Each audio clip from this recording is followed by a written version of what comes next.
Dahulu kala, di suatu desa kecil dekat lembah yang asri, tersebutlah dua bersahabat bernama Embro dan Pipo. Mereka adalah tipe pemuda yang berambisi untuk menjadi orang terkaya di desanya.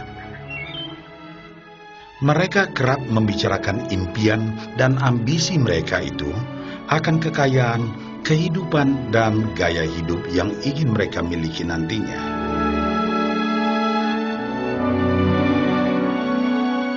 Mereka tidak takut untuk bekerja keras, hanya saja mereka masih belum mendapatkan kesempatan untuk dapat mewujudkan cita-cita mereka. Tanpa putus asa, mereka terus mencari dan mencoba gagasan-gagasan baru untuk mendapatkan kesempatan tersebut.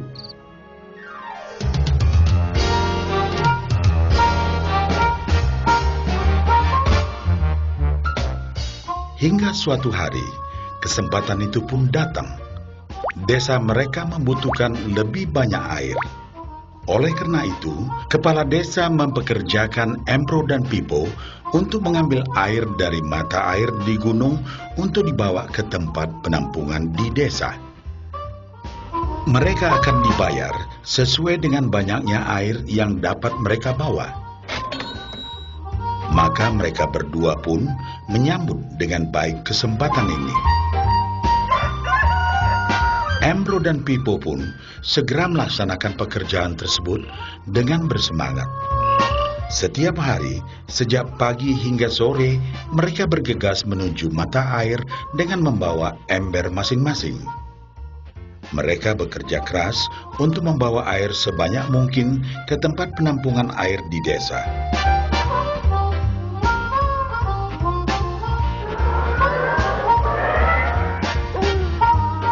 Menjelang sore hari, mereka pun pulang dengan membawa upah dari hasil jerih payah mereka hari itu. Embro merasa puas sekali dengan pekerjaannya itu dan besarnya upah yang ia dapatkan. Dia yakin bahwa dengan pekerjaannya ini, ia bisa segera mewujudkan cita-citanya. Bahkan untuk menambah penghasilannya, Embro membuat ember yang lebih besar agar dapat lebih banyak membawa air. Embro yakin dengan penghasilannya sebesar itu, tak lama lagi ia bisa segera membeli sapi dan memiliki gubuk baru yang ia idam-idamkan.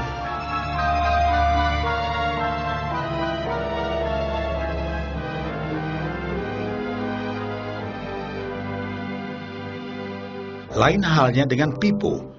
Dia merasa tidak nyaman dengan cara yang mereka lakukan itu. Ia mencari cara yang lebih nyaman untuk mendapatkan lebih banyak uang. Suatu hari, Pipo mendapat sebuah gagasan.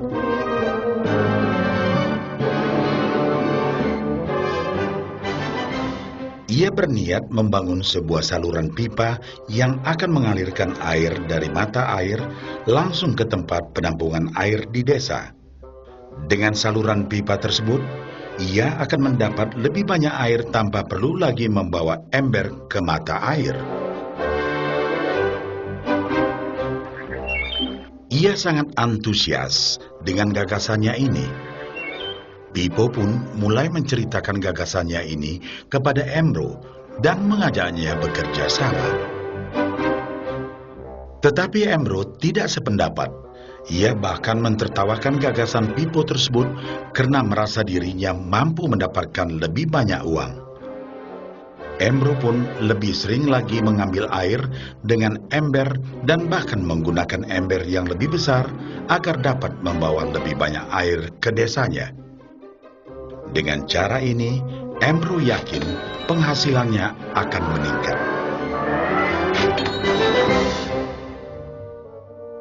Pipo akhirnya memutuskan untuk mewujudkan sendiri gagasannya itu. Dia mengerti bahwa tidaklah mudah untuk membangun dan menyelesaikan saluran pipa tersebut. Dibutuhkan beberapa tahun untuk bisa menyelesaikan dan menikmati hasilnya. Namun tekadnya telah bulat. Ia pun tetap bekerja mengangkat air dengan ember setiap hari seperti biasa. Tetapi di akhir minggu dan setiap ada waktu luang, Pipo bekerja keras menggali tanah yang banyak berbatu untuk membangun saluran pipanya. Pada bulan-bulan pertama, hasilnya hampir tidak kelihatan. Orang-orang desa mulai banyak mentertawakan dan mencemooh Pipo. Mereka menjulukinya Pipo si manusia saluran pipa.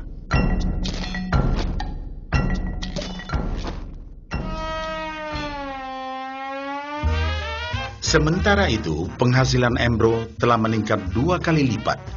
Ia sudah berhasil membeli sapi dan memiliki gubuk baru yang lebih besar. Gaya hidupnya pun sudah mulai berubah.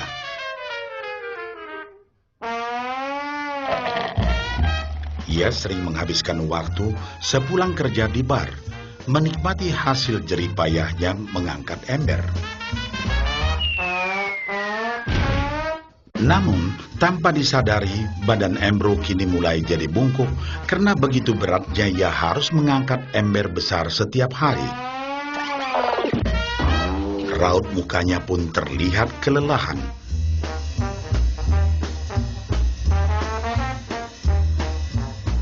Semakin hari, semakin sedikit air yang dapat dibawanya karena tenaganya berkurang seiring bertambahnya usia.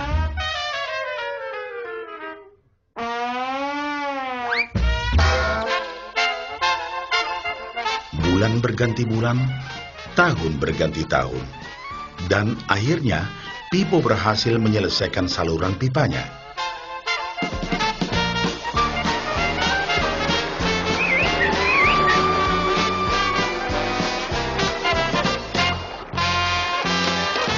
Kini tanpa perlu bersusah payah mengangkat ember, Pipo akan mendapat lebih banyak uang berkat air yang terus mengalir memenuhi tong-tong air di tempat penampungan. Air terus mengalir tanpa henti, bahkan saat ia tidur, makan, ataupun saat pergi berlibur. Pipo pun puas dan bangga. Berkat tekad dan kerja keras, kini penghasilannya pun mengalir tiada henti, seiring aliran air di saluran pipanya.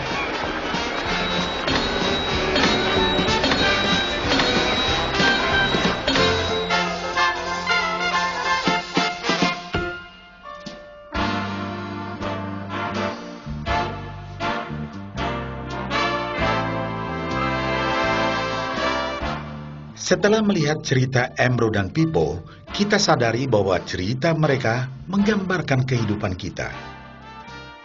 Pekerjaan yang dilakukan mereka melambangkan apa yang dilakukan kebanyakan orang dalam mendapatkan penghasilan. Embro mendapatkan penghasilannya dengan cara menggunakan ember. Ia harus pulang pergi mengisi embernya dari mata air ke desa untuk ditukarkan dengan uang.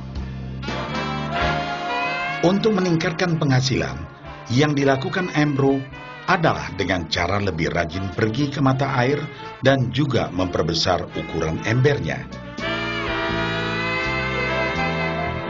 Dalam kehidupan yang nyata, sangatlah normal kalau kita ingin meningkatkan penghasilan, kita harus bekerja lebih keras. Misalnya, dengan bekerja lembur atau mungkin mendapatkan pekerjaan tambahan. Kita juga dapat memperbesar ember kita, yaitu dengan menerima posisi pekerjaan yang lebih tinggi. Sebagian besar dari kita menukarkan waktu kita untuk mendapatkan uang.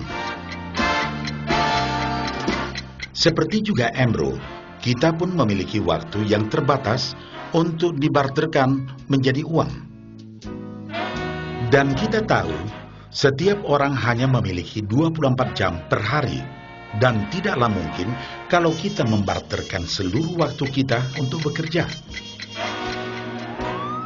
Dan yang lebih sulit lagi, yaitu jika kita tak mampu lagi membarter waktu kita, karena alasan usia, kesehatan, ataupun alasan lainnya, sehingga penghasilan kita terhenti sama sekali. Tetapi coba perhatikan apa yang dilakukan Pipo. Secara bijaksana, Pipo tidak membarterkan seluruh waktunya hanya untuk mendapatkan penghasilan yang terbatas. Tetapi dia menggunakan sebagian waktu yang dimilikinya untuk membangun saluran pipa, karena dia tahu bahwa saluran pipa ini akan mendatangkan penghasilan yang berkesinambungan tanpa dia harus membarterkan seluruh waktunya. Dia tahu bahwa suatu hari nanti, mungkin karena alasan usia atau kesehatan, dia akan tidak dapat lagi membarterkan waktunya dengan uang.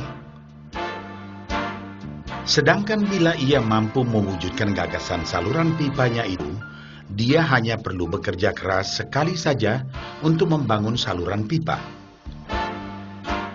Setelah saluran pipa selesai, maka penghasilan akan terus mengalir bagi Pipo.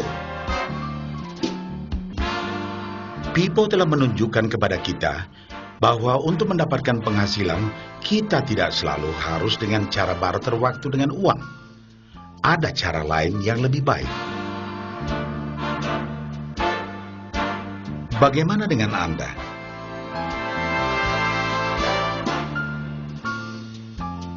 Apakah Anda masih seperti Ambro yang membarterkan waktu Anda untuk mendapatkan penghasilan? Atau Anda ingin mengikuti jejak Pipo dengan mulai membangun saluran pipa untuk mendapatkan penghasilan yang berkesinambungan?